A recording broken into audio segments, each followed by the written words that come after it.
All right. Thank you for joining us. We are here for the very first installment of 2020 NOYO Knowledge Q&A sessions. And our very first guest is here with us today. It's Dr. David Pope from Baldwin, Wallace Conservatory. And we want to thank him for being here. Thank you, Dr. Pope. Anytime. Happy to do so. And we're so glad to have you back in some kind of NOYO capacity, helping out our kids, because you have spent a great deal of time with these kids. And it's very, very kind of you to open up your mind for some of these questions. And of course, our topic of the day is Collegiate Music Study. So getting ready for college and a music career, or just basic questions about music and college. So with that, I'd like to actually open up and say that anybody who wants to ask any questions, there's a chat feature in this NOYO Knowledge Q&A session. So feel free to hit the chat button and type in any questions. I'll be able to see them, and Dr. Pope will also be able to see them. And we can go through and answer some of your questions. We want this to be very interactive, and we want this to be live. So all of you out there on Facebook Live, thank you for tuning in. All of you on Zoom, thank you for tuning in as well. We will be able to see your questions. So feel free to ask whatever questions you may have for Dr. Pope, and I will facilitate those to him. And if he can't see them, and we'll go from there. But I'm going to get the ball rolling. And I want to ask Dr. Pope first. Dr. Pope, what advice would you give current kids who are in high school in how to prepare for collegiate level classwork, just in general? And then if you want to go into a little bit more detail, you can. Well, for collegiate level classwork, I'll think about this two different ways. I'll think about this on the performance side, what you need to know on your instrument or what you need to be able to sing, or what you need to know for classwork style. Let me start with the performance side of this. For performance side, the biggest things I would tell people are to, if you can take lessons, take lessons. That's one of the biggest things that will increase your chances of getting into a collegiate music program. You're going to get more in lessons than you will get in your public school band, orchestra, choir program, just because you can go into more depth. That's a big thing that I would really highly suggest for students. And I know it's cost prohibitive at times. I know sometimes you might come from a situation where it may cost a lot to get lessons. And I grew up in that similar situation. My mom was a nurse. I was the youngest of four. She would work one extra shift a month and kind of help pay for lessons that way. But it turns out it was almost an investment for a college scholarship down the time. So it does pay off down the line that maybe $200 a month you may pay in lessons, or whatever that amount may be, over the course of time. That will pay off in the long run. So I really suggest lessons. Other thing for performance, I really suggest participating in things like youth orchestras. I'm a big believer in youth orchestra programs, and I know NOYO does a great job with providing opportunities for students. I really encourage that. I'm a big believer in attending summer music camps. Go to as many summer music camps as you can. Get exposure to kids that are better than you, kids that you're going to push you to be better. So you can kind of see who's out there. So I really encourage summer music camps, lessons, youth orchestra programs on the performance side. On the academic side a little more, get as much musical experience as you can. If you have the opportunity to take a music theory course in high school, take it. If you have the opportunity to take a class piano, take it. If those aren't offered, I bet there are plenty of schools that offer online versions of those, or modules or things like that you can take that'll help prepare you. The more knowledge you can get in the academic side with theory, piano, in those types of things in high school, that's going to make your freshman year a little easier because you're not going to be so overwhelmed. The hard thing about being a music major is the fact that, unlike most other majors on campus where they may take 5 classes for a total of 15 credit hours at 3 hours each, as a music major, you may take 12 classes that equal 15 hours. because your ensemble or orchestra, band, choir is only 1 credit hour, but yet it meets 6 hours a week possibly. Your piano class that makes 2 or 3 hours a week, maybe only 1 credit hour. Your lessons, maybe 2 to 3 or 4 credit hours, but imagine how much time you're practicing each day for those. So the more knowledge you can get beforehand, I think that's going to help the transition in. And I think that's going to make your freshman year go a little smoother, and it's going to give you a little more broad-based knowledge as you walk in the door. Okay, well, if I can, let me follow up with that what you just said, which is highly informative, by the way. But I'm going to play devil's advocate for just a second and say, what if you don't have, let's say you come from a small program and you don't have a lot of those things available, but you are definitely wanting to go to a collegiate level for music, then what can they expect from if they're not given those opportunities, like a theory class in high school or a piano class, then so they're looking at that plus some of the ensembles that they're looking into. Sorry, got a cat here. So what are they looking at? Besides, if they're not given those opportunities to get as much knowledge as early as possible while still in high school. The worst case scenario, and there's nothing wrong with this, and there's plenty of students that actually enter into colleges do this. You may have to, instead of entering Theory 1, you may have to take a fundamentals of theory class. The advantage of like, if you have piano skills when you walk in the door, you may be able to actually pass out of some piano classes, which means you can open up hours and take something else. Maybe you'll take guitar at that point, or take advanced piano, some different levels of that. And also, that's a good thing about Baldwin Wallace is we kind of take you where you're at and we put you in the appropriate situation. If you're somebody with piano experience as a violinist or clarinet player walking in the door, you can, if they test you when you come in on piano, if you're a beginner, they put you in a beginning piano class and you'll earn your credits from that point forward. But if you're an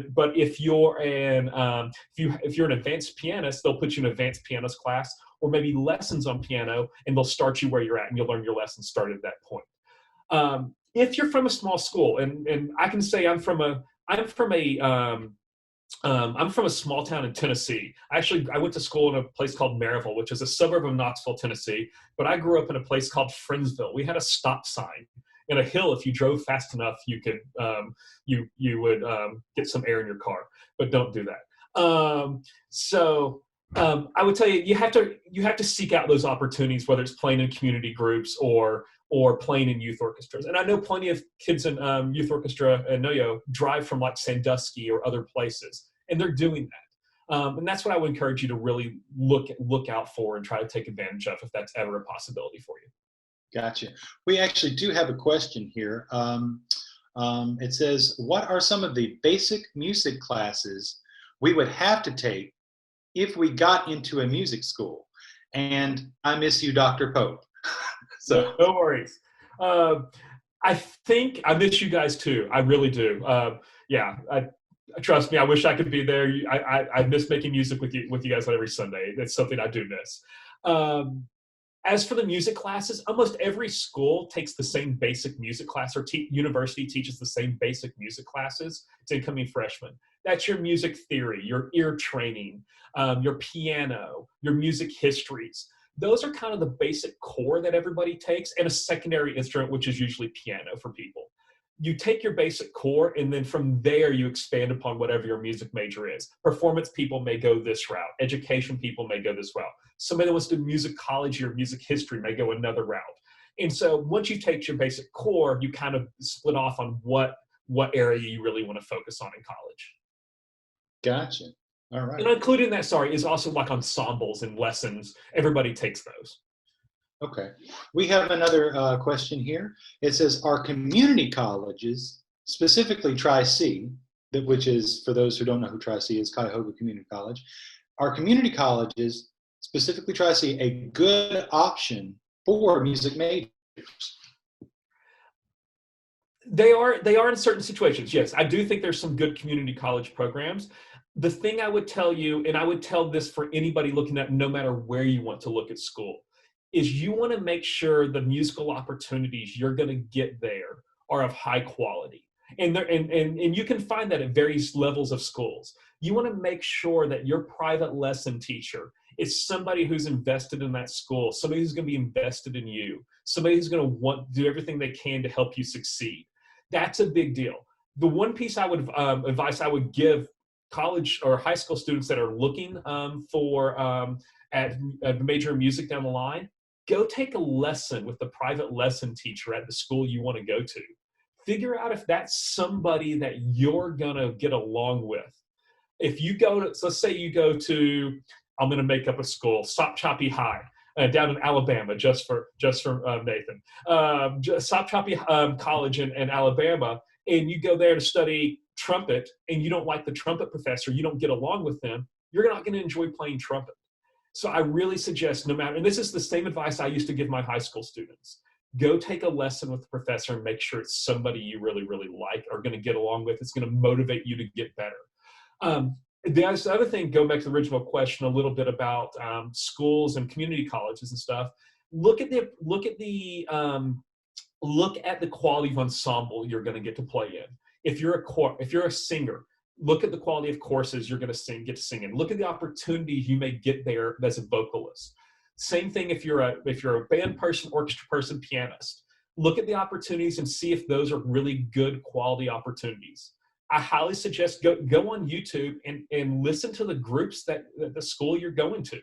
Talk to students. I think if you go do that, you're going to hear a lot of different things, and you're going to go, I want to be a part of that because they play at the level that I think is really good. So that would be my advice for you, no matter what school it is to kind of look at what they offer and look at the quality of the music program.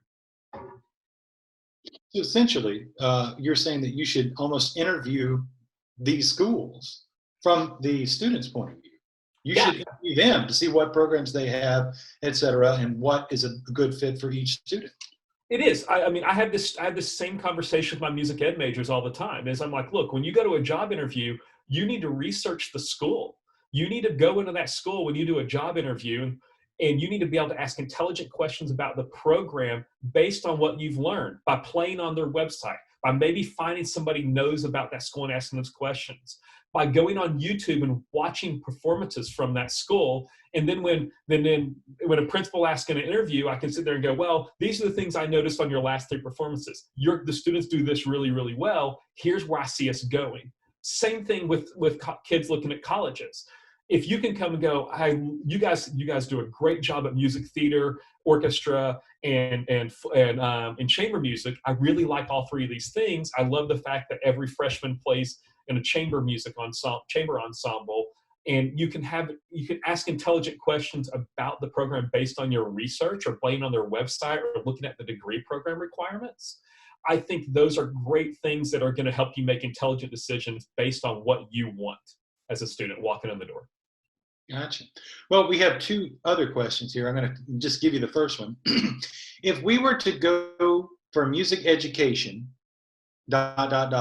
how would the whole process work? Would we audition? Would we have to have a primary instrument? Would we have to sing? Okay. I'll start with music ed, and then I'll kind of branch this out globally across like music degrees. First off, for music ed, it varies from school to school a little bit. I can tell you about Baldwin Wallace and my experience as an undergrad at Florida State University. At Baldwin Wallace, I can tell you for us, everybody that wants to come to the conservatory, no matter what your music, whether what you want to major in music, has to do an audition on their primary instrument. Me being a cellist, that means I have to do a cello audition. Okay. Also at Baldwin Wallace, what you have to do, and this is very common for music ed schools, is you usually have to do a short interview with the music ed faculty. We just want to talk to you. We want to make sure why you're going into teaching. We want to make sure it's a good reason. I want to make sure you're a good person. When I'm listening to those interviews, I'll be honest, I can usually tell within a few minutes whether they're a good person or not. I want to make sure that person is going to be a fit in the program, and make sure that it's somebody that's going to be hardworking and those types of things. That's what I'm looking for. Those are the 2 big entrance requirements. But once you get accepted, you can also, then you'll take your piano placement and all those things, but you don't have to worry about that because you've already been accepted, and that's just to help you pick the right classes when you register. Now, as back to the other question, part of that original question, I believe, was singing. You don't have to sing when you go audition for us. I can tell you when I was an undergrad, when I was in high school, I auditioned at Northwestern University, University of Alabama. There you go. I forgot about that. Florida State University and University of Tennessee. I was from outside Knoxville, so the University of Tennessee was in my backyard.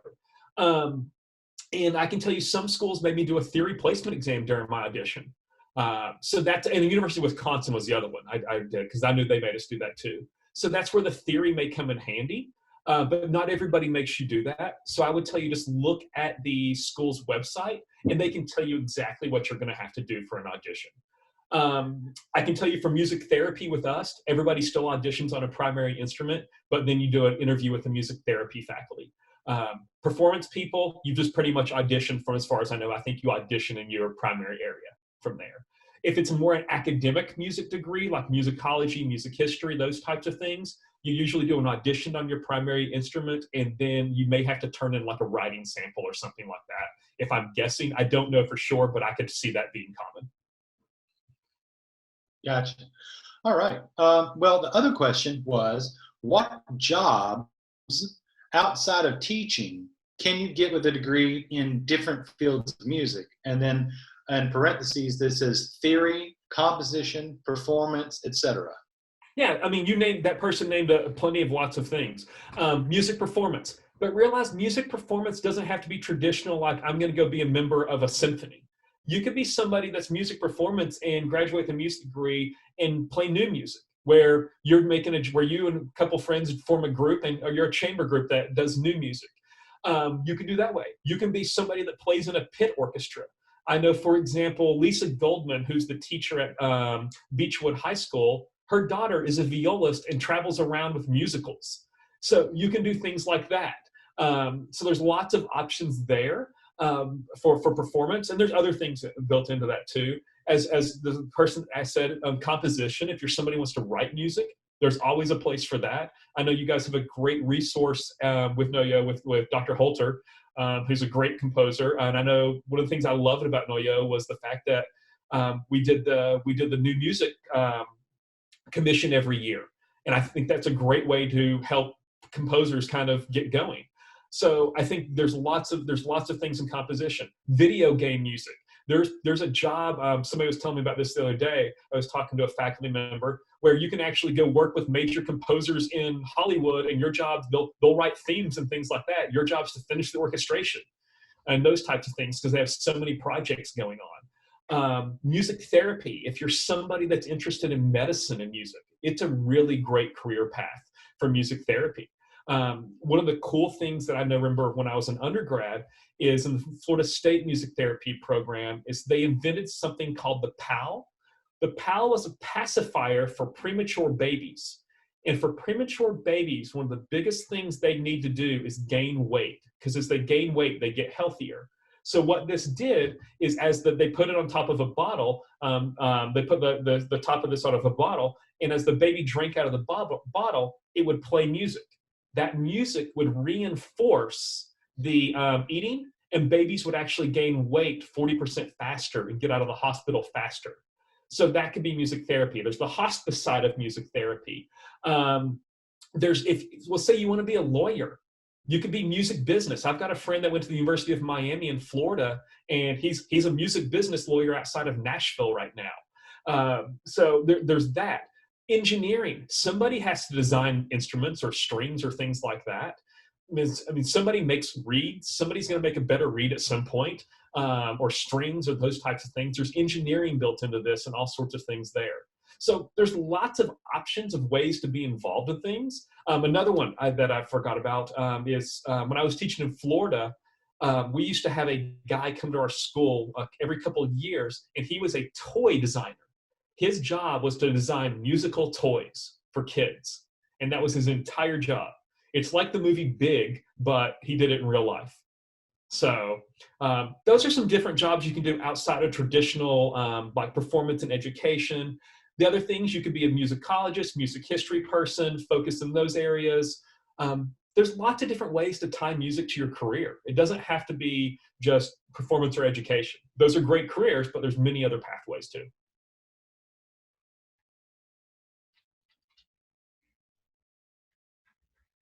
have, or an actual question that I have is, um, so many students and parents think that only music majors may get to play music in collegiate groups. So how can you talk a little bit about this to potentially dispel any of those rumors, that you don't necessarily have to be a music major in order to play music? I think it depends on the size of the school a little bit, but I can tell you almost every school that I know of has opportunities for both music majors and non-music majors. I'll talk about Florida State because where I did my undergrad again a little bit. As an undergrad there, the it didn't matter if you were a music major or not. Everybody auditioned, and you got the opportunities based off your audition. I can tell you the same is true at Baldwin Wallace, where it doesn't matter if you come in and you want to be biology major because you're pre-med, and then you can come to join orchestra just based off an audition. So everyone still has those opportunities.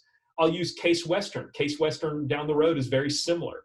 They have two orchestras there, and it's based on ability level. It's not based on major. I used to teach the second orchestra there, and I had students in my group that were dance majors. I had biomechanical engineering majors, all sorts of things that were not music related, but kids that were in youth orchestras in high school, and they just loved playing. And for them, this was their stress reliever every week, was when we had rehearsal twice a week.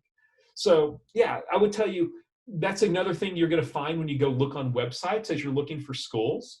But most schools have opportunities for you. There's other schools like, I want to say, I don't know for sure if this is true, but I'll use Indiana University. I think they have 5 or 7 orchestras. And yeah, and I think there's a non-major orchestra there that is crazy good. So I think it's just looking at the schools and seeing what opportunities exist. Most schools are going to have an opportunity. They're never going to turn somebody down that will fit into their program. Gotcha. All right, we have 2 other questions here. Okay. If we went to a music school, would we have to play all genres, or would we have to just play classical and classical only? I think that again, that goes back to, it depends on what school you look at. I'll use the University of South Carolina as an example here. The University of South Carolina, they have you can go in there and you'll study classical music, but they also have a great jazz violinist on their faculty named Bert Ligon, who will have those opportunities. I think it depends on your private teacher some, but if your private teacher, everybody's typically going to learn classical things. But from there, I think you can branch out. Some schools may have a classically trained violinist on their faculty, but may also have a jazz trained violinist that can do jazz strings with you. Same for string bass. That's really popular in string bass. And the same for woodwinds and brass instruments. They may have a big band or a jazz band you can join and do those types of things. So that's a question I would when you're looking at schools to see if that's something you're interested in. I can say for Baldwin Wallace, the students have the opportunity to play in a lot of different type of ensembles, anything from classical, and then anything from, they do a new music festival at the end of the year. So you can play new compositions that were just recently written by either students or other composers. The other thing I would tell you is, at least for us, is the fact that if you love music theater, it doesn't matter what degree major you are, you can audition and get put in the music theater pit. So last fall, I got to go see us do the BW Music Theater program, Big Kinky Boots. And the pit orchestra was a bunch of just music majors, anything from performance to education to theory to everything else. And it was great watching them play different styles of music in that. No, and I will actually speak to that very much because I've played in many different pits. And yeah, they actually call for not only a lot of doubling if you're particularly a woodwind player, but also you have to be very versed in a variety of styles. So I can attest that, Dr. Pope is definitely speaking the truth when it comes to that, and that those are great opportunities. So you are 100% correct with that. The next question here says, how easily can someone teach music without a music ed degree?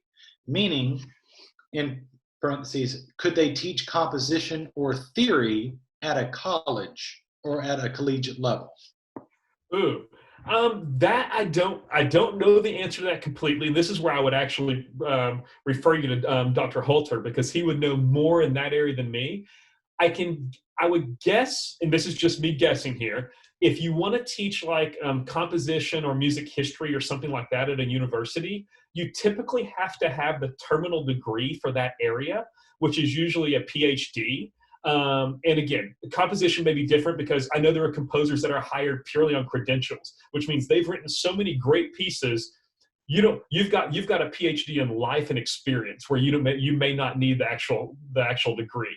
But typically, you have to have the terminal degree in that area to teach at a university, at least a master's degree. But most schools require you to have a terminal degree, which is the PhD or DMA, to teach anything in music at a university level. Right. Just this month, as things that not just as a for instance, that jazz improvisation is one of those things that there's becoming more and more doctoral programs that are offering a doctorate in jazz. But for years, when I first started going to college, that there were many seasoned jazz teachers that did not have a doctorate. They only had a master's in like arranging and jazz improv, and they had spent years on the road with big bands and in studio sessions and stuff like that. So it depends, but it's becoming very, at least within that one particular sliver of music, very hard to get any kind of collegiate, jobs unless you have a doctorate in whatever it is that you're looking for. So to kind of, I guess, echo that, I would think that if you wanted to teach composition or theory at a collegiate level, you would need to get a terminal degree, because there are doctorates for those, areas, and had for a while. But yeah, I definitely agree with what Dr. Cook is saying. And Nathan, I'll jump in on two things. I mean, it's almost. I'm sorry, say that one more time. I want to jump in on two things. It's almost got to think. It's almost like being LeBron James. You have to be the best at your field to get one of those positions without having the terminal degree. I'll use an example of the bass teacher when I was an undergrad. She had an undergraduate degree in bass performance, but she played in the Metropolitan Opera in New York in the pit, and she was the bassist for the Saturday Night Live band. That was her credentials. And she's like, I majored in two things when I was in college: the lunchroom and the practice room, and that was it. And she was just amazing at playing bass, but she could play really well. So she was one that was hired on credentials. Another example I'll use for my undergrad is we used to have a faculty member named Elliot Chapeau. He was the concert master of the New York Philharmonic. He didn't need a DMA or a doctorate. That kind of speaks for itself in those situations. Those are the type of situations where those really apply versus like, I just haven't gotten there yet.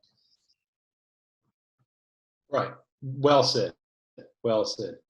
Another question says, what should we do to prepare in high school to major in music? Immerse yourself in music.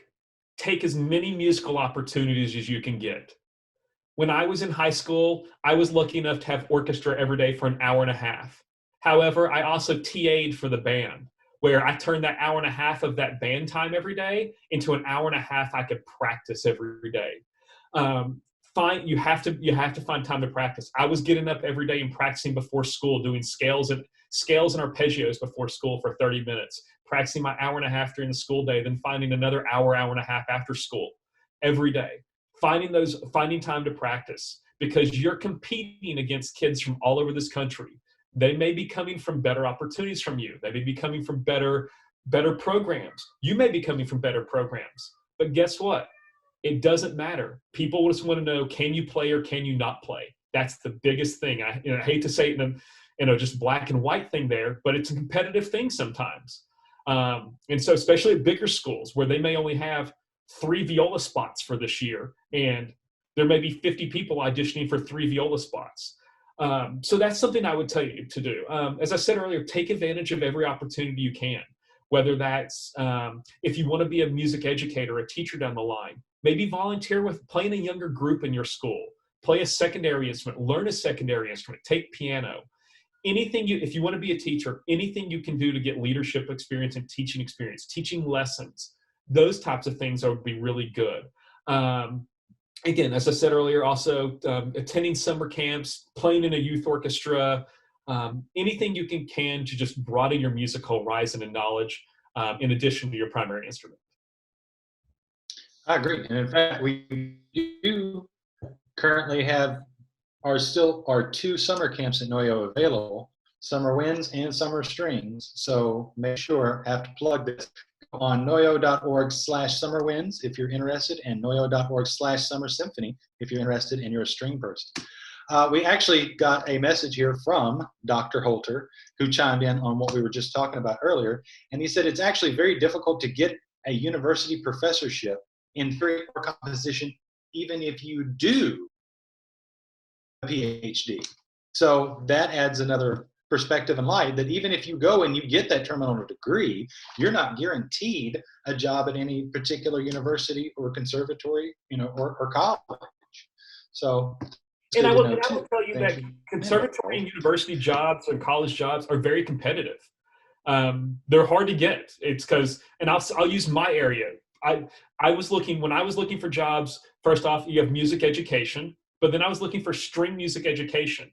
In the last 3 years, I know of 4 jobs that have been posted that were purely string education. And the one I got was not one of them.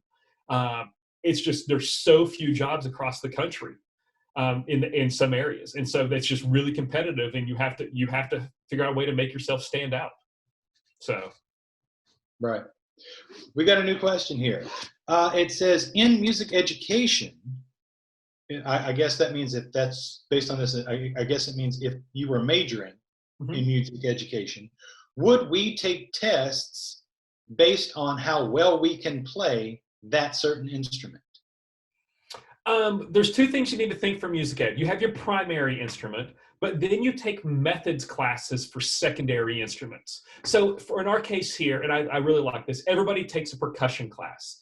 Everybody takes a brass class, a woodwinds class, a strings class, and you learn to play those instruments in those classes. And yeah, just like any other class, you have tests built into those classes.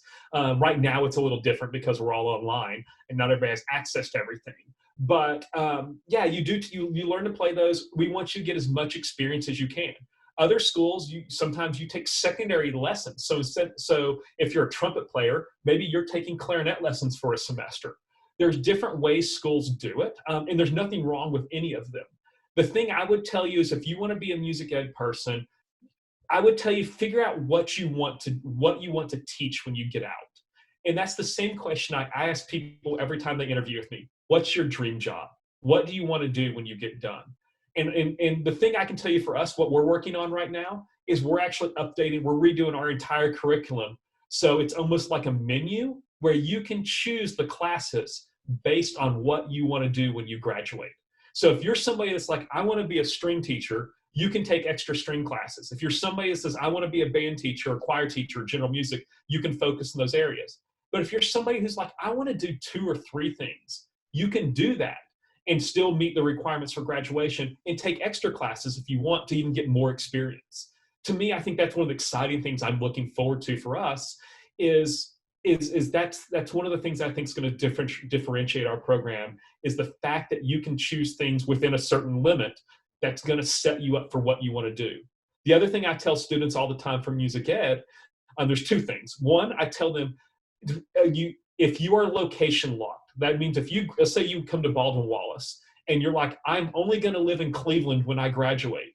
There are very few jobs in Cleveland for music ed because people in Cleveland, teachers in Cleveland get jobs and they very rarely leave them in public schools. And I can tell you from when I moved here 5 years ago, there were 2 orchestra jobs. There was Elyria and Norwalk. They're the only 2 jobs I found. But if you're willing to move to other places, Columbus, move around, you're going to have a lot more opportunities to find the exact job you want to. in good locations. I'm not saying you have to go take a bad job somewhere, but you can do that and have good locations. The other thing I would tell you is, especially in strings, if you want to be a string teacher, go to a school with a string ed professor. Some schools will have a professor there for music ed for strings that's actually never spent time in the classroom. And I think that's, to me, I'll say this openly, and I will probably make some people upset about this, I think that's a disservice. There's something different about talking about teaching in a public school or private school than actually doing it. That's one of the things I still value about my job is I volunteer in schools all the time. I've visited Mr. Holloway's wife this year. I think before all this happened with the virus and stuff, I think I visited close to 35 schools this year and worked with them. I want to be the person that's out there, and I always ask the teachers, how can I help? And it can be, I'll do whatever they ask me when I go to their schools, but I think it keeps me connected to schools. And I think that's a really important thing. And for me being a string person, I think it's important for students at our school to have a string specialist. Not every school has that. And I think we're lucky at our school to have two almost, with myself and our orchestra conductor, Sue Hahn, who's used to teach one of the best high school orchestra programs in the country. I mean, and so I think our students really have a special, unique opportunity for string education. Other things too, with band and choral and general music too. But I know not every school usually has those areas, but not every school has a string ed person. So.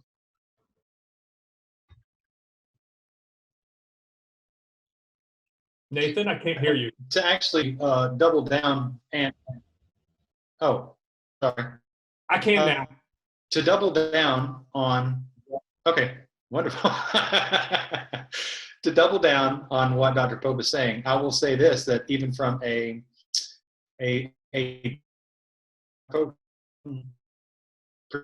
perspective, but I've been at the University of South Carolina, which we're both alumnus of, and I will have to say that yes, you do have to take to answer that other question. Do you have to take tests on certain instruments? Yes, I had to learn how to play trumpet, and I had to I had to learn flute. Which luckily I'd already dabbled in these things a little bit before, but not a lot of people ever get that opportunity. So you do have to learn other instruments and percussion and things like that. So yeah, I mean, especially for music education, they want you to be very well-rounded. And so you definitely have to learn other instruments besides your primary instrument. So yeah, everything Dr. Pope said is absolutely true. That is just a staple for most music education majors. And think of it like this too. Maybe you're going to, me being a string person, maybe you're going to be conducting a full orchestra down the line where you need knowledge about woodwinds, brass, and percussion. Or maybe you're the choir teacher and you're going to do Vivaldi's Gloria, where you're going to combine with the orchestra, where you need that experience of strings, that knowledge of strings. No one's asking you to be able to go play the Vivaldi Gloria part on violin if you're a choral teacher. But they do want you to have enough knowledge of how to get the sound out of the orchestra of what you want, and have basic knowledge of those instruments. True. We got a question, but I'm sorry, Dr. Pope, this one's actually for me. I'll keep it short. It's called, if you would go to study jazz, is it the same as if you were to study in a performance major? And the answer to that is, first of all, to kind of piggyback on what Dr. Pope was saying, you need to find a university, college, conservatory that actually has a jazz department. No, we don't have a jazz major, but we have a big band. It's like, okay, well then you're not going to get in-depth knowledge about that. So you want to go someplace, if you are serious about jazz, that has a jazz program that you can get deep study into. And is it like a performance degree? In a sense, in that you do have to perform. That's the proof right there. But there's also a lot of classes and study and assignments on theory-based things, like within improvisation. For instance, they'll say, take this Charlie Parker solo and analyze all the 2/5s out of it, and what extensions was he hitting in this solo, et cetera, and outline, and then write a paper on how he outlined that. So there's a lot of research that goes into that. But to double down what Dr. Pope was saying, it doesn't matter. whether it's music education or whether it's jazz, you need to find a program that suits you. And I agree, you should definitely audition these schools. You should put them through a ringer. Go check out their groups on YouTube. You know, go to their school, take a lesson with the jazz person or the violin professor or the cello professor or the clarinet professor, whatever it is. Because if this is where you're going to not only invest your time and money, it's worth it for you to take a look at. So yeah, I definitely, I couldn't echo Dr. Pope more as far as that goes, even on the jazz side of things. And I do have a master's in jazz. So, all right, Dr. Pope, I have one last question for you. Okay. If you could go back in time, what is the one piece of advice you would give yourself about choosing schools or a career path in music? And then if you want one piece of advice to current students who are looking to go to a college or a conservatory. Okay, you cut up a little bit there. So I think you asked, what's the one piece of advice I would give myself if I could go back in time? Right.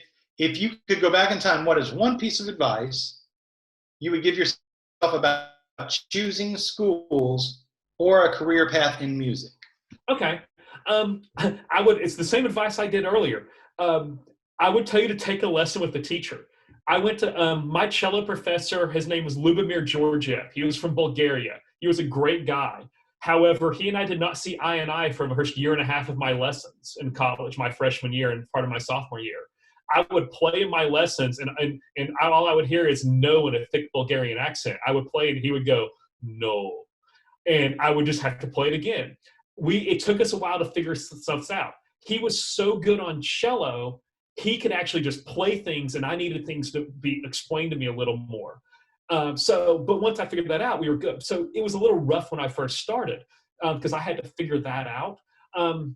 As for jobs and things like, or as for what else I might do differently as an undergrad, I wish I would have taken certain classes more seriously and kind of figured those things out. I didn't really care about grades until I got into grad school. And at that point, I was like, okay, I guess I should start caring about these things. And it's not like, I think I graduated undergrad with like a 3.9. It wasn't bad, but there's certain things I didn't work as hard at that I wish I would have done a better job of paying attention to. And I had good mentors. I had people taking care of me. I had people giving me opportunities that I wasn't ready for yet because they knew I would grow into them. And that's the other thing I would tell you. Find a mentor that's going to take care of you, whether it's your professor or somebody else at the university. And I'll say this, as you're looking for schools, think about the size of the school. Think about if you're going to an Ohio State that's 40,000 students, how much one-on-one attention you're going to get from professors there when you're taking an English class or a music history class or music theory that may have 100 or 200 people in it, especially on the general ed side, versus a smaller school like us where you may have 15 people in your class. And I can tell you for me, my office door is open. If I'm at school, my office door is open all the time. And so people can literally just walk in my office and come talk to me at any point and ask questions. And I think that's something I pride myself on, and I know our other faculty members pride ourselves on, is accessibility to us for our students, is the fact that our students can walk in and have that one-on-one relationship with us versus just being a name on a piece of paper. So, Nathan, are you back there? It looks like we might have lost Nathan. Yeah, I'm here. I can hear you. You're good. Okay. Yeah, sorry, we had a little snafu there. Well, okay. That was actually my last question, and we are about to our 40-minute time limit here. So I'd like to I'm glad I'm actually back on long enough to thank Dr. for being and participating in our very first NOYO Knowledge Question and Answer session. Hopefully it was informative, and this is a reminder for an observation of Easter. So we will be back on Sunday, April 19th at 4 p.m. with Dr. Jessica Narum from Baldwin Wallace Conservatory, and we will be asking her some questions about Collegiate Music Study as well. Tune in every Sunday at 4 as we have a different presenter all the way to the end of the month of May.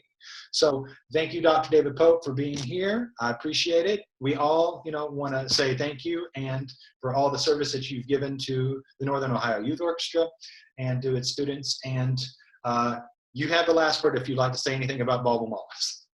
I'm not going to say anything about Baldwin Wallace. I will say this. If you're interested, come talk to me. Or if whether it's performance, education, anything, I'll put you in the right situation. Go visit, no matter what you're looking at for universities and schools, go visit. Spend a day or two. I remember being a high school senior, and I actually went down to the University of Alabama and actually spent 3 days on campus. I lived in somebody's dorm with them for 3 days, slept on the floor. Go experience it. Talk to the students. That's the one thing I would tell you.